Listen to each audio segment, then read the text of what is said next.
my channel. So in today's video I am going to tell you about different types of diabetes. So usually diabetes के topic में क्या होता है, हमें diabetes के बारे में सिर्फ इतना ही पता होगा कि जो ब्लड ग्लूकोज लेवल्स है या ब्लड शुगर लेवल्स हैं वो इंक्रीज हो जाते हैं, जिसकी वजह से हमें बहुत सारी मेडिकेशन लेनी पड़ती हैं और फिर भी डायबिटीज ठीक नहीं होती है। लेकिन in this video I am going to tell you about 3 different types of diabetes, जिससे आप मैनेज भी कर सकते हो और डाइट से भी आप कितना मॉडिफिकेशन कर सकते हो। So basically there are 3 types of diabetes. One is type 1 diabetes, the second is type 2 diabetes and third one is gestational diabetes. So first मैं type 2 diabetes के बारे में explain करूँगी। So type 2 diabetes में mostly क्या होता है, हमारे पैनक्रियाज होते हैं वो इंसुलिन बनाने का काम करते हैं, लेकिन टाइप 2 डायबिटीज में हमारे पैनक्रियाज इंसुलिन बनाते तो है, लेकिन हमारा जो ब्लड है या हमारा जो बॉडी है वो इंसुलिन को मेटाबोलाइज नहीं कर पाता है या यूज नहीं कर पाता है, जिसकी वजह से हमारे जो ग्लूकोज लेवल्स है या शुगर्स है वो बॉडी में ऐसे ही घूमते हैं या ब्लड में ऐसे ही घूमते हैं, जिसकी वजह से हमारा ग्लूकोज लेवल्स या शुगर लेवल्स रिपोर्ट में हाई बताता है। So this type of diabetes is usually called type 2 diabetes and ये तरह की जो डायबिटीज है वो मोस्टली अडल्ट को होती है या ओल्डर एज में होती है।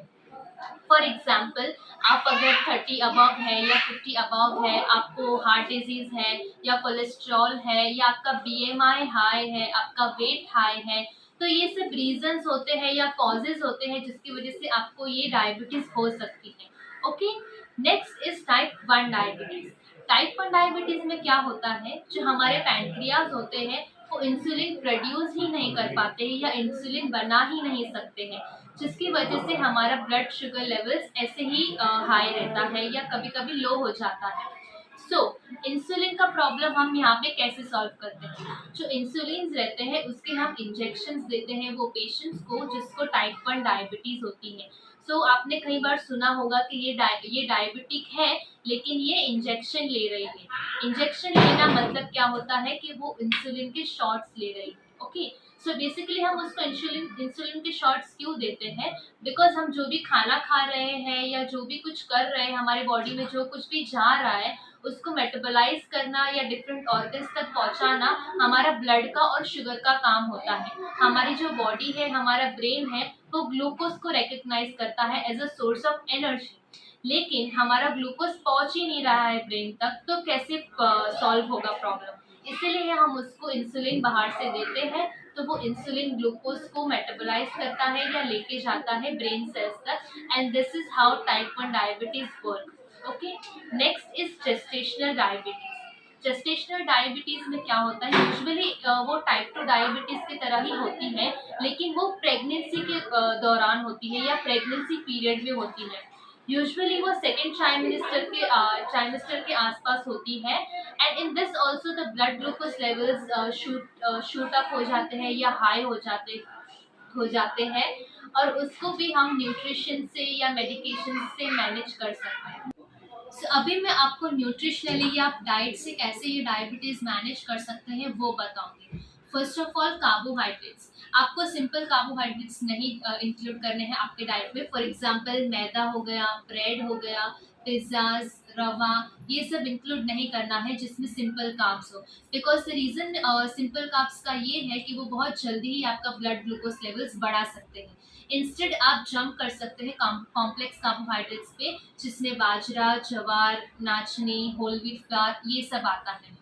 Okay, so the reason for the complex carbohydrate is that it delays the gastric emptying and due to which your blood glucose spike is prevented. Okay, next is proteins. So proteins भी आपके diet में include करना is very very important, and there are different sources of proteins for vegetarian as well as non-vegetarians.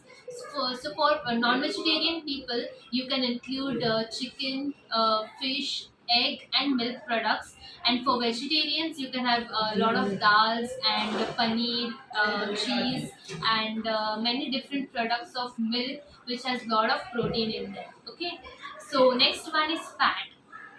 So here the problem arises, which type of fat is good for your health.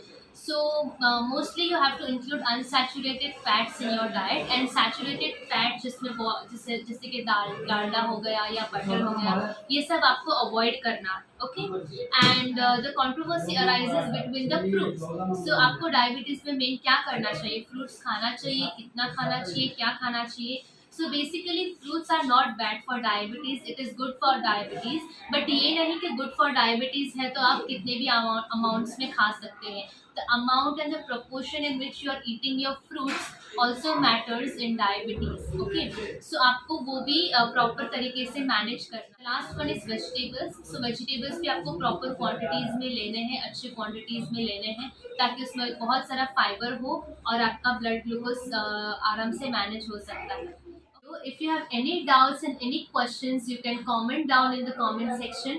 Also, I have mentioned my Instagram link in the description box, so you can follow me on Instagram and message me there, and I will help you clear all your doubts. And thank you so much for watching this video.